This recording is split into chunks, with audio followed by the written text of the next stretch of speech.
తిరుపతి జిల్లా చంద్రగిరి నియోజకవర్గం పాకాల మండలం కావలివారిపల్లి పంచాయతీలో చంద్రగిరి ఎమ్మెల్యే పులివర్తి నాని పర్యటించారు. స్థానిక మహిళలు నాయకులు కలిసి ఘనస్వాగతం పలికారు. ఈ సందర్భంగా చంద్రగిరి ఎమ్మెల్యే పులివర్తి నాని మాట్లాడుతూ కూటమి ప్రభుత్వం అధికారం చేపట్టిన సుమారు 2 సంవత్సరాల కాలంలో పాకాల మండలంలో ఎన్నో అభివృద్ధి పనులు చేపట్టడం జరిగిందని చెప్పారు. ఎన్నికల సమయంలో పాకాల మండలం కావలివారిపల్లి పంచాయతీ ప్రజలకు ఇచ్చిన ప్రతి హామీని నెరవేరుస్తూ వస్తున్నామని పేర్కొన్నారు. పంచాయతీలో 3 త్రాగునీటి బోర్లు ఇతర అభివృద్ధి పనులు చేశామని తెలిపిన ఎమ్మెల్యే గ్రామ సర్పంచ్ను వార్డు మెంబర్లుగా ఘనంగా సన్మానించారు. పంచాయతీలోని ప్రజలకు ప్రభుత్వ సంక్షేమాలు అందుతున్న తీరును అడిగి తెలుసుకుని గ్రామంలో సమస్యలను అడిగి తెలుసుకున్నారు. స్థానిక నాయకుల సమక్షంలో వారి చేతుల మీదుగా పెన్షన్లను పంపిణీ చేశారు.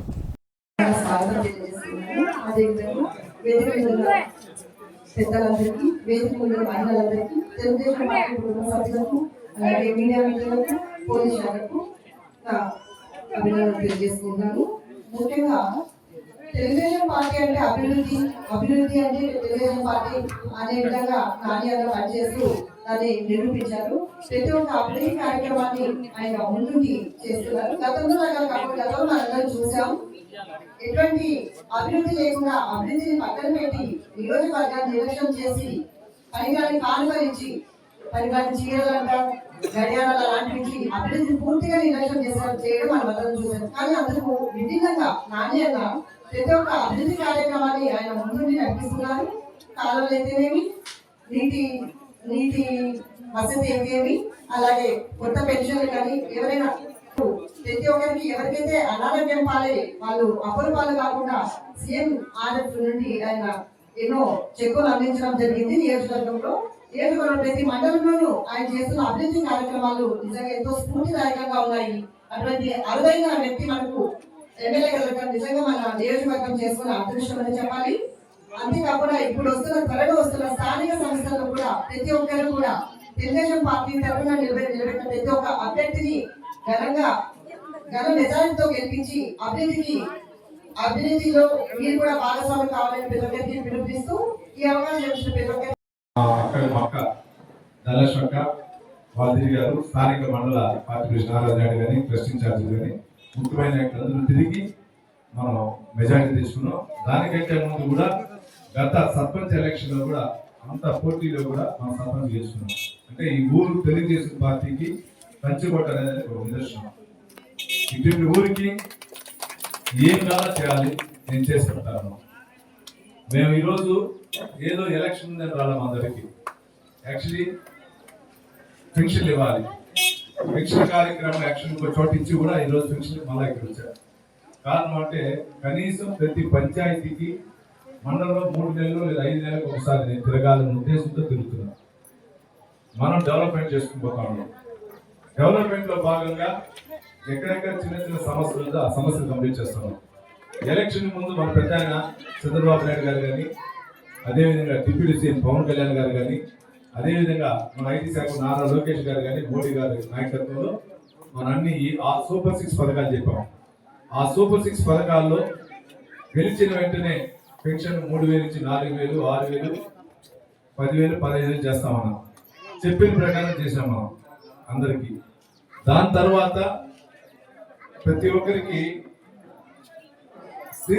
మన గ్యాస్ ఇవ్వడం జరిగింది. ఇంటికి కొంచెం జరిగింది. సంవత్సరానికి 3 సిలిండర్లు లెక్కన. దాని తర్వాత తల్లికి వందనం కింద ఎందుకు బిడ్డలు ఉంటే అందరికి కూడా మన ఇంట్లో 15,000 రూపాయలు లెక్కన వేసారు. వచ్చిందా లేదక్క? ఏం చెప్పి ఎవరు మాట్లాడంటారు? ఎందుకు వచ్చింది ఉన్నమా సాయమ్మా తల్లి ఎందుకు ఉన్నారు మన ఇంట్లో బిడ్డలో? ఇద్దరు వచ్చింది 30,000. నువ్వు మా పాపకు వచ్చింది 15,000. ఎందుకంటే చెప్పిన ప్రకారం అర్హులైన వాళ్ళందరూ కూడా ఇస్తాము. దాని తర్వాత అన్నదాత సుఖీభవ కింద ఎవరైతే అర్హులైనారో అందరికి కూడా పిఎం కిసాన్ కింద మన అన్నదాత సుఖీభవ కింద 20,000 రూపాయలు ఉన్న వాటికి 15 రోజుల ముందు మొత్తం మన అకౌంట్లో వేస్తాం. దాని తర్వాత స్త్రీశక్తి చెప్పిన ప్రకారం స్త్రీశక్తి పథకం మీరంతా బస్సులు ఫ్రీగా వస్తుంది కదా, అందరు పోతారా లేదాక? మీరు పోయే వాళ్ళు ఏం మాట్లాడుతూ ఉండదు. ఆకలి టైం అయిందేమో నా తిప్పుకుంటా ఉన్నారేమో. ఇప్పుడు స్త్రీశక్తి పథకం వల్ల మన అమ్మా నాయనలో లేదా కూతురు దగ్గరకు అన్నదమ్ములకు పోతా ఉన్నామా లేదా? ముఖ్యంగా గుళ్ళకి ఎక్కువ పోతా ఉన్నాం. గుళ్ళకి పండగ వస్తే గుళ్ళకి పోతా ఉన్నాం. అంటే ఈ నుంచి తిరుపతికి పోవాలంటే ఒక మనిషికి అప్ అండ్ డౌన్ 100 రూపాయలు అవుతుంది, 100 రూపాయలు మిగిలింది ఈరోజు. లేదా పాకాల సందరికి పోవాలంటే 50 రూపాయలు అవుతుంది, 50 రూపాయలు మిగిలింది. లేదు పెన్నులు సందరికి పోవాలంటే 50 రూపాయలు అవుతుంది, అది మిగిలింది. లేదు ఏదో వేరే ఆడికైనా పోవాలంటే మిగిలింది. అంటే కుప్పం నుంచి మన బాడు ఇచ్చాపురం అక్కడ వరకు జ్యోతిన కొంచెం తిరుచానూరు పద్మావత వారి గుడికి పోవచ్చు, పక్కన తలపన గుడికి పోవచ్చు, పాకాల సుబ్రహ్మణ్య స్వామి గుడికి పోవచ్చు, శ్రీశైలం గుడికి పోవచ్చు, కనకదుర్గం గుడికి పోవచ్చు, పక్కన ఉన్న అన్నవరం పోవచ్చు, సింహాచలం గుడికి పోవచ్చు. అంటే అన్ని గుడికి పోవచ్చు మనం. దానికి చంద్రబాబు నాయుడు గారు ఎందుకంటే మన మహాతల్లి స్త్రీశక్తి ఏదైతే డ్వాక్రా సంఘంలో మిమ్మల్ని మహారాణం చేసినాడో చంద్రబాబు నాయుడు గారు, ఈ రోజు మీ కాలపైన మీరు నిలబడ్డారు. అదే విధంగా ఎక్కడికైనా పోవాలంటే ఇంట్లో మీ ఇంట్లో హస్బెండ్నో అంటే ఇంటాయనో కొడుకునో లేదా అల్లుడిని అడగాల్సిన పనిలే, మీరు బస్ ఎక్కితే నేరుగా గుడి దర్శనం చేసుకుని రావచ్చు అనే ఉద్దేశంతో ఈరోజు శ్రీశక్తి పథకం పెట్టారు. దానికి కూడా గత ఉన్నటువంటి వైసీపీ నాయకులు ఎక్కడ ఇదంతా జరగదన్నాడు. కానీ ఈరోజు రాష్ట్రంలో లోటు బడ్జెట్ ఉన్న శ్రీశక్తి పథకం వల్ల మనం లాడ్స్ అయినా ఆర్టీసీ బస్సులు మనం పోతాం, ఇది గుర్తుంచుకోవాలి. అదేవిధంగా ఇంకోటి గెలిచిన వెంటనే టీచర్ ఉద్యోగాలు ఇస్తా అన్నాడు. 16,800 మందికి టీచర్ ఉద్యోగాలు ఇచ్చారు. సుమారు 10,500 మందికి కానిస్టేబుల్ ఉద్యోగాలు ఇచ్చారు. మళ్ళా ఇప్పుడు జాబ్ క్యాలెండర్ మళ్ళా అంటే ఉద్యోగాలకు సంబంధించి ఏ నెల ఏ సంవత్సరం ఏం రిలీజ్ చేసి జాబ్ క్యాలెండర్ మనం రిలీజ్ చేశారు. అంటే ఈ విధంగా చేస్తా ఉన్నాం మన తెలుగుదేశం ప్రభుత్వంలో. చెప్పిన పథకాలు అన్ని చేశారమ్మా. దీనికంటే కూడా ఇదందరూ మనమే ఉన్నాం, విచారాలు మాట్లాడుతున్నాం. గతంలో ₹200 రూపాయలు